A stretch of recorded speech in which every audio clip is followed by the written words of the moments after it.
యూపీకి 140, తెలంగాణకి 25. చూడండి ఎంత దారుణంగా ఉందో. డీలిమిటేషన్ ఏ పద్ధతి ప్రకారం చేస్తే ఏ రాష్ట్రానికి ఎన్ని సీట్లు, డీలిమిటేషన్ ఏ పద్ధతి ప్రకారం చేస్తే ఏ రాష్ట్రానికి ఎన్ని సీట్లు అనేది ఒకసారి మనం చూసినట్లయితే, ఫర్ సపోజ్ ఉత్తరప్రదేశ్ రాష్ట్రం చూసినట్లయితే ప్రస్తుత సీట్లు 1971 ప్రకారం ఎంత ఉన్నాయి, 80 పార్లమెంట్ సీట్లు ఉన్నాయి. ఇప్పుడు ప్రస్తుత దమాషా కొనసాగితే ఏమవుతుంది, ప్రస్తుత దమాషా ప్రకారం 50% సీట్లు పెంచాలని ప్రతిపాదన వస్తే 125 అవుతాయి. 50% చొప్పున పెరిగితే, అంటే ఏది జనాభా దమాషా ప్రకారం పెరిగితే 50% పెరిగితే, ప్రస్తుత దమాషా కొనసాగితే 120 అవుతాయి. 50% చొప్పున పెరిగితే 120 అవుతాయి. 2011 లెక్కల ప్రకారం ప్రోరేటా డేటా ప్రకారం పెరిగితే ఎంత అవుతుంది, 140 అవుతుంది. అంటే ఏ జనాభా ప్రకారం అయితే ఆ జనాభా సంబంధించి 140 సీట్లు అవుతాయి.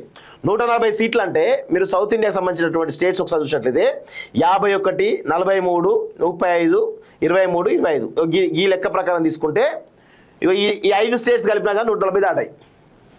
50 + 40 94, 94, 140 ఈ 3 స్టేట్స్ కలిపినా దాటుతారు. చూడండి ఉత్తరప్రదేశ్ పరిస్థితి. సో మహారాష్ట్ర చూసినట్లయితే 48 సీట్లు ఉన్నాయి. ప్రస్తుత జనాభా కొనసాగితే 75, 50% చొప్పున పెరిగితే 72, 2011 లెక్కల ప్రకారం అయితే 79. బీహార్ 40, 63, 60, 73. తమిళనాడు చూసినట్లయితే, మన తెలంగాణ చూసినట్లయితే 17 ఎంపీ సీట్లు మనకి. సో ఈ 17 ఎంపీ సీట్లలో ప్రస్తుత దమాషా కొనసాగితే ఎంత అవుతుంది, 27 అవుతుంది. అదే 50% చొప్పున పెరిగితే ఏమవుతుంది, 26 అవుతుంది. 2011 లెక్కల ప్రకారం అవుతుంది 25 అవుతుంది. అంటే తగ్గుతూ ఉంటాయి. కేరళ కూడా అదే పరిస్థితి, 20, 31, 30, 23. ఆంధ్రప్రదేశ్ చూసినట్టయితే 25 ఎంపీ సీట్లు అయ్యి. ప్రస్తుత దమాషా కొనసాగితే 39, 50% చొప్పున పెరిగితే 38, 2011 లెక్కల ప్రకారం పెరిగితే 35. అంటే జనాభా దమాషా ప్రకారం పెరిగితే ఈ విధంగా సౌత్ ఇండియాకు ఉన్నటువంటి స్టేట్స్కి అవుతున్నాయో పూర్తిగా అన్యాయం జరిగేటువంటి అవకాశం అయితే చాలా స్పష్టంగా కనబడతా ఉంది. సో ఇప్పుడు యూపీకి 140 వస్తున్నాయి, తెలంగాణకు వచ్చినాయి 25 వస్తున్నాయి. అంటే ఎంత డిఫరెన్స్ ఉందో చూడండి. ఇక్కడ ఆదాయం ఏమో మొత్తం తెలంగాణ నుంచి, ఆంధ్రప్రదేశ్ నుంచి, కేరళ నుంచి, కర్ణాటక నుంచి, తమిళనాడు నుంచి, గోవా నుంచి, పాండిచ్చేరి నుంచి పెద్ద ఎత్తున ఆదాయం ఎవరికి పోతుంది, కేంద్రానికి పోతుంది.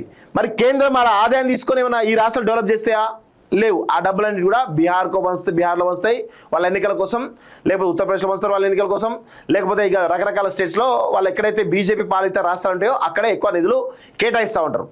సో ఇది దుర్మార్గమైనటువంటి విషయం. సో ఇది సౌత్ ఇండియాకు అన్యాయం జరుగుతుంది, 100% జరుగుతుంది. కానీ సౌత్ ఇండియాకు అన్యాయం జరిగింది కాబట్టి బీసీలకు జరిగే న్యాయం ఏమన్నా జరుగుతుంది. మేము బీసీలు పోరాడితే ఏమన్నా న్యాయం జరుగుతుందా, జరగదు. జరగనప్పుడు బీసీలు ఎందుకు సపోర్ట్ చేయాలి?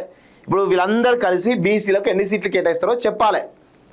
మహిళా రిజర్వేషన్లో బీసీలకు ఎంత శాతం ఇస్తారో చెప్పాలి. చెప్తారా? చెప్పే అవకాశం ఉంటుందా? ఉండదు.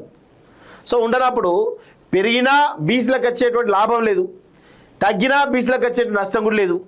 సో ఉన్నదే నష్టమే, కొంచెం అలా నష్టమే జరుగుతుంది. దానిలో పెద్ద లాభ నష్టం బేరీజ్ చేయాల్సిన అవసరం లేదు. కాబట్టి బీసీలు ఈ విషయాల్లో న్యూట్రల్గా ఉండడం బెటర్. ఏదైతే అది కానివ్వండి, ఆ కోణం ఉంటే బెటరు.